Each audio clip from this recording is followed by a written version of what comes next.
Economia, foi divulgado agora há pouco o IPCA 15, o Índice Nacional de Preços ao Consumidor Amplo, que é considerado uma prévia da inflação do Brasil. Em março, o índice ficou em 0,69. Nesse mês, a inflação de março foi influenciada pelos preços dos combustíveis, principalmente. Aí a gente recebe aqui o Alan Gani, nosso comentarista de economia. É um índice positivo? De que maneira que a gente tem que entender esse índice? Bem-vindo.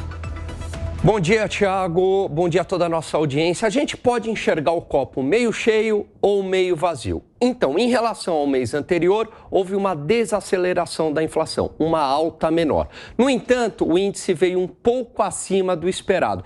Mas quando a gente pega o índice e faz uns cálculos ali, tirando alguns itens controlados pelo governo, por exemplo, como a gasolina, a notícia é boa.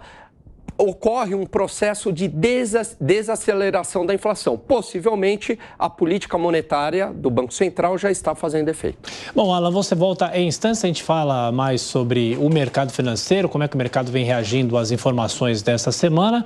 O repórter Daniel Lian traz informações, inclusive o setor produtivo discutiu muito ontem, um dia depois do anúncio da taxa Selic, sobre as consequências para o mercado. Acompanhe.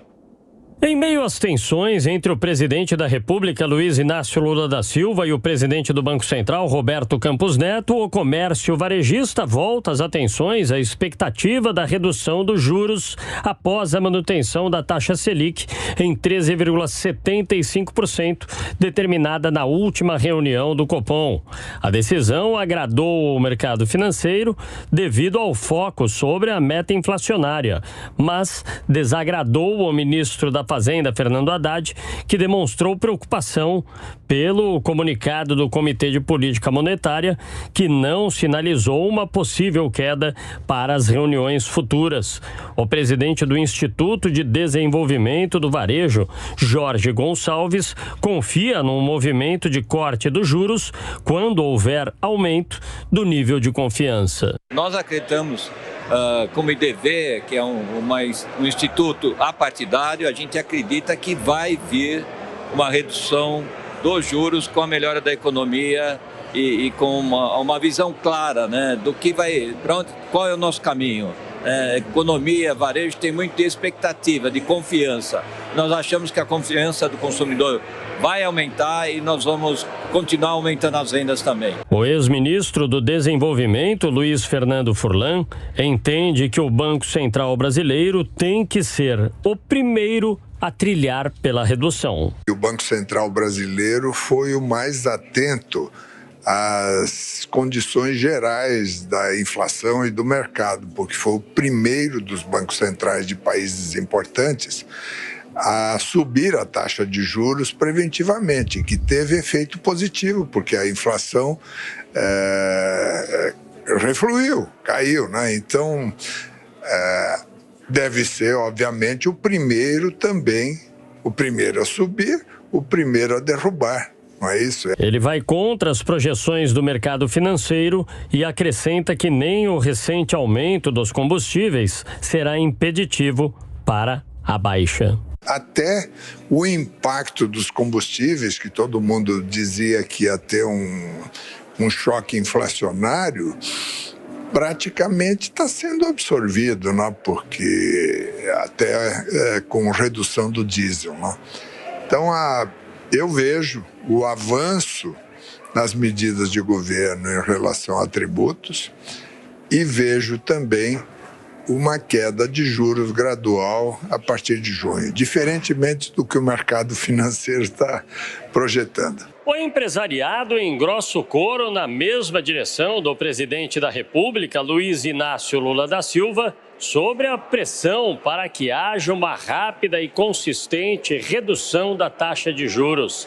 A percepção é que, adotando essa medida, a economia ganhará força para assegurar o crescimento.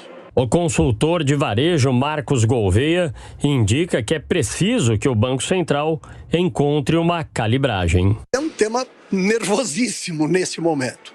É inegável que nós estamos num patamar de juros muito alto, juros reais acima de 8%.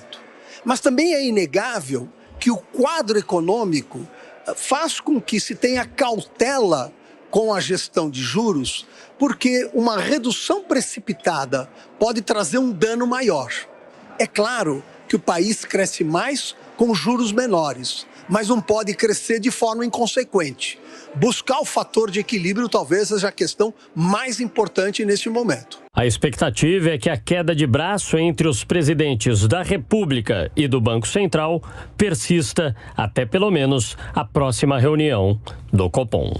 Algana, acho que nunca uma manutenção dos juros provocou tanta polêmica e tanto debate aqui no país. E o mercado ontem, como que reagiu e o que se esperar para essa sexta-feira nesse fechamento da semana? Perfeito, né? Essa discussão dos juros aí está indo bastante longe, mas ontem o mercado ele reagiu mal, né? Nem tanto pela decisão que já era esperada, também não pelo comunicado que foi bastante duro, pelo contrário, o comunicado ele trouxe ali um comprometimento do Banco Central em combater a inflação, algo que o mercado gosta bastante. Foi bastante técnico. O problema foi justamente a declaração do presidente Lula sinalizando que quer demitir lá pelo Senado, né, o presidente do Banco Central. Então, isso o mercado reagiu bastante mal. Bom, uma pergunta rápida de cada um dos nossos comentaristas para a Langani. Rapidamente você, Dávila. Fala, bom dia. Bom, parte desta alta do juro, ou seja, manutenção dos juros altos, tem a ver com a política. Porque a última vez, nós não podemos esquecer a história, que a presidente da República tentou baixar os juros à força, foi quando o presidente do Banco Central era o Tombini. O que aconteceu foi que desandou as contas públicas, nós tivemos uma explosão do déficit no Brasil e isso causou enormes problemas para o país que nós só conseguimos sanear anos depois. Então, minha pergunta para você é: quanto desta resistência da queda do juro tem a ver unicamente com a política e não com a economia? Bom dia, Dávila. Muito bem lembrado. Lá atrás, em 2011, o Banco Central ele reduziu a taxa de juros, embora não houvesse condições para isso. O que aconteceu? Reduziu os juros por um tempo, mas, por exemplo, o governo ele tinha dificuldade para se financiar, porque o mercado falava, bom, nessa taxa de juros eu não vou emprestar dinheiro para o governo. A inflação voltou, né? E com isso também não veio o crescimento econômico. E aí o que o Banco Central teve que fazer? Subiu os juros lá para 14,25 e ficou assim por um bom tempo. Então, em grande parte, né, esses juros não caem porque não há ainda uma sinalização concreta de redução do gasto público. E essa sinalização concreta do gasto público, de redução do gasto público, depende das condições políticas, né? Por isso que é muito importante um bom arcabouço fiscal para destravar isso e aí os juros poderem finalmente cair. Pergunta agora de Amanda Klein. Amanda. Alan, bom dia. Eu queria que você ajudasse o nosso público a entender a diferença entre inflação corrente, você falou há pouco sobre o IPCA 15, que é uma prévia do índice cheio, do IPCA mensal, e expectativa de inflação, porque no comunicado do Banco Central aparece muito esse termo, né? A expectativa de inflação vem aumentando, há uma desancoragem das expectativas, mas expectativa não é algo necessariamente real, não é algo que necessariamente vá se concretizar. No entanto, é algo que está no modelo do Copom e é algo que o faz manter a taxa de juros elevada em 13,75, embora a inflação corrente dê sinais, alguns sinais de trégua. Obviamente continua alta, mas dê alguns sinais de trégua. Então, por que essa diferença e por que o Banco Central se baseia tanto na expectativa de inflação para tomar sua decisão?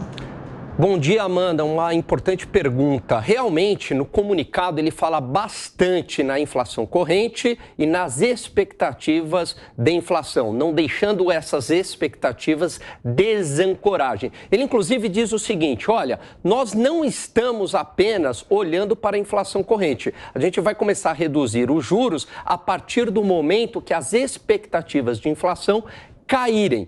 E por que isso é importante, né? Ancorar essas expectativas, segurar essas expectativas. A desancoragem é justamente quando elas começam a subir, quando o mercado começa a projetar uma inflação maior. Isso é importante porque se todo mundo aqui acreditar que vai ocorrer inflação, o que acontece? Os empresários, eles se antecipam. Opa, vai ter inflação? O que eu vou fazer? Eu vou já reajustar o meu preço. E aí é a profecia autorrealizável, né? Quer dizer, a inflação de fato se concretiza. Por isso que é bastante importante controlar as expectativas de inflação, ancorar essas expectativas. É isso. O Alan Gani, nas comentários de Economia, estaremos se acompanhando na programação da Jovem Pan e saber como é que o mercado fecha esta sexta. Abraço. Abraço. Valeu.